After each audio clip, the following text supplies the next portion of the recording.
جناب محمد مصطفیٰ صلی اللہ علیہ وسلم کے مبارک طریقے پر۔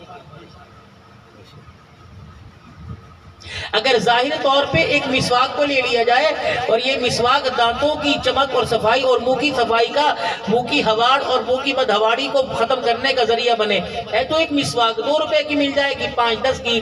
اور اگر کوئی کھیتوں میں کھلیانوں میں سیر و تفریح کے لیے جائے گا تو کسی ٹہنی سے توڑ کے اسے مسواک بنا لے گا۔ بظاہر طور پر اس لکڑی کی حیثیت کچھ رہی، لیکن اگر اس کو حضور کی نسبت کے ساتھ جوڑ دیا جائے تو اس کا نام مسواک نہیں بلکہ سنت ہو جائے گا۔ پھر یہ سنت اتنی وزنی ہو جائے گی کہ پوری دنیا کا مال و متاع ایک پلڑے میں رکھ دو اور حضور کی سنت دوسرے پلڑے میں رکھ دو، مال و متاع والا پلڑا ہلکا ہو جائے گا، حضور کی سنت والا بھاری ہو جائے گا۔ سبحان اللہ۔ اور یہ مبارک زندگی آسان اتنی ہے، یہ مال کے آنے کا، اولاد والوں کا، کاروبار والوں کا، رشتہ داروں کا اور رقبے زنات کا اور حکومتوں کے عہدوں کا اعتبار نہیں کرتی۔ یہ زندگی اگر کوئی بھی قبول کرنا چاہے، مال والا کرنا چاہے اس کو مل جائے گی، اور بغیر مال والا کرنا چاہے، اولاد والا کرنا چاہے، اولاد کے بغیر کوئی بھی XYZ۔ اللہ نے فرمایا یہ امیروں کی نہیں صرف بلکہ غریبوں میں تم نے نہیں دیکھا بلال تھا؟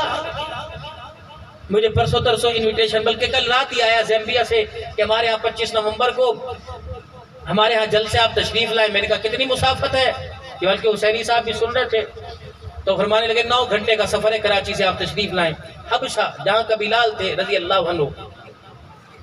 میں نے کہا انشاءاللہ پاسپورٹ بھیجتا ہوں، تو کل میں نے بھیج دیا تو ویزا پروسیس وہی سے شروع ہو گیا۔ ایک اور سفر ہے درمیان کے اندر ستمبر میں، اللہ قبول فرمائے۔ تو یہ تم نے بلال نہیں دیکھا؟ میں نے کہا ہاں۔ کہ تھا کیا؟ بیت اللہ کی چھت پہ کب کھڑا ہوا تھا؟ میں نے کہا فتح مکہ کے موقع پر۔ کیا کیا تھا؟ اللہ اکبر اللہ اکبر۔ کس حال میں تھا؟ کوئی عربی عبایا تھا؟ کوئی عبایا میں چمک نظر آ رہی تھی؟ میں نے کہا نہیں، میں نے تو اپنے بڑوں سے سنا 2 قسم کا جوتا پاؤں میں تھا، ایک پھٹا ہوا ایک ٹوٹا ہوا۔ ٹوٹے ہوئے کو جوڑ نہیں سکتا تھا، ٹوٹے ہوئے کو سی نہیں سکتا تھا، پھٹے ہوئے کو جوڑ نہیں سکتا تھا۔ کپڑے کون سے پہنے تھے؟ میں نے کہا ایک چادر تھی، سینہ چھپائے کمر کھل جاتی تھی اور کمر چھپائے سینہ کھل جاتا تھا۔ تہمت اتنی تھی کہ جہاں تک آئی باقی اپنا صدر چھپانے کے لیے ہاتھ رکھا کرتا تھا۔ پھر تو ناکام ہوا ہوگا۔ بھائی کے بیٹے جوان ہو گئے، انجینئر بن گئے، اور بہن کی گھر سے رشتہ آیا تو نے کہا لے یہاں شادی کریں، یہاں کیا رکھا ہے؟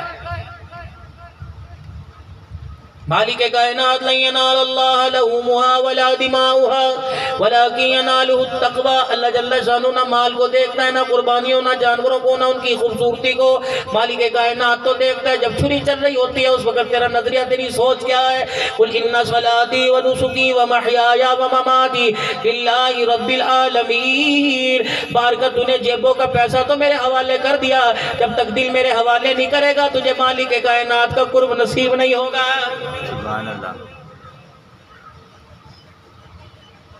آج مال والا مسجد بناتا ہے، رقبے والا کہتا ہے 10 مرلے لے لو جی، 1 ایکڑ لے لو جی، بنا لو جی۔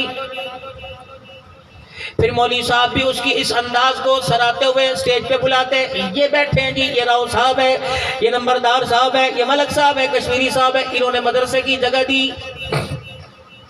پھر انہوں نے 1 لاکھ اینٹوں کا وعدہ بھی کیا، پھر 1 لاکھ روپیہ بھی دیا۔ میری باتیں کچھ کھلی کھلی سی ہوتی ہیں تو اگر کوئی ناگواری ہے تو اٹھنے سے پہلے ہی معاف کر دینا۔